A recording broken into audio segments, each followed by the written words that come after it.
And now to a story that we had earlier on, and this was in regards to the 26th AU Summit attended by the President of Kenya, Uhuru Kenyatta, in which there was an inclusion or a proposal concerning the International Criminal, adopting proposals concerning the International Criminal Court, which included a planned development of a roadmap of mass withdrawal. We are now joined by Director of ICJ, George Kegoro, from our INM studios. And thank you for joining us. Sorry, an Executive Director of ICJ, George Kegoro. Thank you for joining us. And possibly you can let us know or bring us up to speed with what this particular drive by the President of Kenya may mean for us.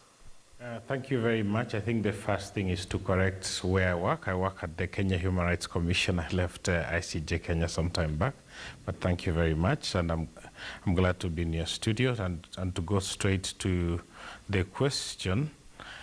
This is not new. The fact that the AU has been attacking the ICC is not new. It's something that goes back to 2009, and the AU was attacking the ICC in relation to the Bashir case, and then when the Kenyan cases entered the system in 2010, that attack also extended to the Kenyan cases and has been retained. Now, what the previous resolutions of the African Union summits have been, is that African states should not cooperate with the ICC in relation to the Kenyan and Sudanese cases. That has been the line maintained by the AU for the longest time. This new line that they should withdraw is new territory. The AU has never before formally made a decision to withdraw. There's been political rhetoric threatening to withdraw, but it has never been formalized in a resolution. So this is a completely new development, and of course it is extremely profound in the relationship between the ICC and the African Union. Adopted this particular inclusion with no amendments whatsoever. Does that necessarily translate to the fact that they buy into it? Now, that is an interesting question. Will this resolution translate into action? Will the African states actually walk out of the ICC? I do not think so myself. There are many reasons for. First of all the member states entered the ICC on their own volition and in pursuit of their own national interests. So they are not going to walk out merely because the AU tells them or merely because Kenya wants them to walk out. For example, there are the countries like Uganda that have cases before the ICC, DRC, Central African Republic, Cote d'Ivoire. Those will not walk out because they need the cases to continue before the ICC. There's another category of countries which have got high officials serving in the ICC, like the Gambia, which has produced the prosecutor. There are countries that have got judges, like Nigeria.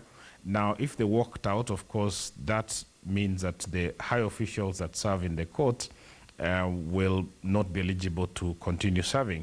So countries take into account those types of issues, and those are national interests of their own, which they would like to balance with the AU decision. So I do not think myself that this will necessarily translate into a mass walkout. It is a much more complicated situation than the decision suggests. One of the other things that President Uhuru Kenyatta was pushing for is the dropping of the Deputy President William Ruto and Joshua Sang's case. Is this something that the AU really should be concerned about, or is that a Kenyan and maybe even zero it down to a government issue? I think Kenya's duplicitous pursuit is patently clear. When Kenya goes before the Assembly of States parties like it did in December last year, the line was that we are a proper member of the ICC. We would like to amend the Rome Statute in such a manner that serves everybody's interests. But when Kenya goes to the Assembly of States parties, it generates action that is intended to destroy. When they argue before the Assembly of States parties in a manner that is clearly designed to weaken the Rome Statute. They argue all the same that theirs is not an attempt to destroy the Rome Statute or the ICC, but it is an attempt to strengthen and overcome weaknesses that are currently perceived with regard to how the ICC operationalizes. So there's a sense in which Kenya speaks from, well, both ends of its mouth, as it were. And I would say that this making these kinds of pleas that the ICC should drop the cases against Uhuru the deputy president, should be balanced against the interests of the victims and the expectations of a country and the African continent as regards justice. Because the case is before a proper court of law and the case is at an advanced stage, I think everybody should wait for the case to take its course in court and abide by the decision of the court. All right, and there had been a suggestion or a push for an African Union court. Now, should the AU go ahead and do the mass exodus out of the ICC, would this African Union court maybe come in place of the ICC? That's not clear. Setting up an African court is, if it ever gets to take place, is at least years away from taking place. Who is going to fund the court? Funding international justice, international criminal justice is a very expensive process. The AU currently is also funded by the same Western countries that it condemns. They will not fund an alternative court for the AU, and yet they are funding other operations of the AU. So who is going to fund the court? That's the first decision. The second problem is going to be, where will the political support for the court come from if the AU is so generally resistant against accountability? There are other problems like the jurisdiction of the court is very wide. It has 13 categories of crimes, and the AU has a track record, so we must judge it by that track record. The existing court, which is supposed to be, whose jurisdiction is supposed to be expanded to include a criminal jurisdiction, has significant operational and logistical problems that have inhibited it from becoming as effective as it could possibly have been. So that is the AU record, and whatever other court it intends to set up must be judged by the experience of handling the existing court, and that experience is not encouraging. All right, now, finally, before I let you go, George, and now that the ICC has been largely viewed as one that is first of all, it's politicized according to some of the leaders, and secondly, it is viewed to attack more of the African nations as opposed to being, it seems to be biased against Africa. How would the African Union Court, if in place, play out? Would this be an alternative? I don't think personally that the African Court would be an alternative. There are problems with the protocol. One of the other problems that the protocol has, and it's a fundamental problem, it says that serving heads of state will be immune from the jurisdiction of the court, and also an indeterminate category of high officials that we do not know who those are and how they will be determined in practice.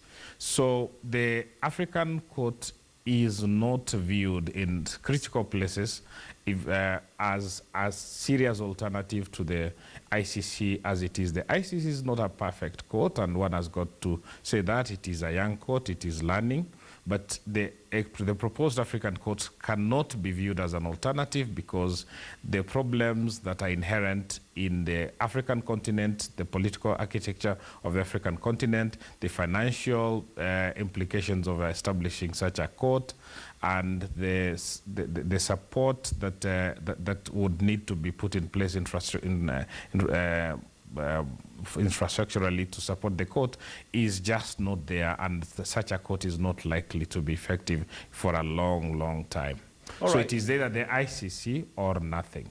Okay. Now, the ICC has largely been viewed as one that targets Africans. In your view, do you think they've done anything to try and change that perception?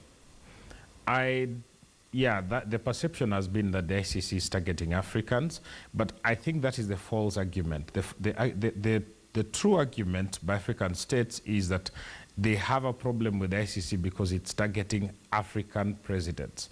They have no problem with the cases before the ICC from Africa that do not target the hearts of political power within Africa. So, for example, Uganda in 2014 referred its case when it arrested Dominic Ongwen, and Uganda has maintained very strong anti-ICC rhetoric. When it arrested Dominic Ongwen, it took him to the ICC. He was arrested in Central African Republic. He could have been tried in Uganda. Uganda could have asserted jurisdiction over Dominic Ongwen, but Uganda surrendered Dominic Ongwen to the ICC. Why would Uganda surrender Dominic Ongwen to the ICC and then at the same time claim that Africa is targeting, the ICC is targeting Africans? So the true grievance by African states is that the ICC has dared to take jurisdiction against the president of Sudan and against the president of Kenya and the deputy president of Kenya. They have no problem with these other cases that do not target presidents or the top leadership within the African continent. All right, thank you very much, George, and thank you very much. That is George Kegoro, who works with the Human Rights Commission, just letting us know what the implications are as the AU plans or adopts the president's, Kenyatta's suggestion that we should exit from the ICC as a country. Now, we're going to take a short break. News Hour will take a short break, but when we return, do stay with us. We'll be speaking to a lawyer, and this is none other than lawyer Moses Chelanga. And remember, today, Judge Tunoi is to appear before the JSC committee, and that's the discussion we're going to be having right here on News Hour. Do stay with us.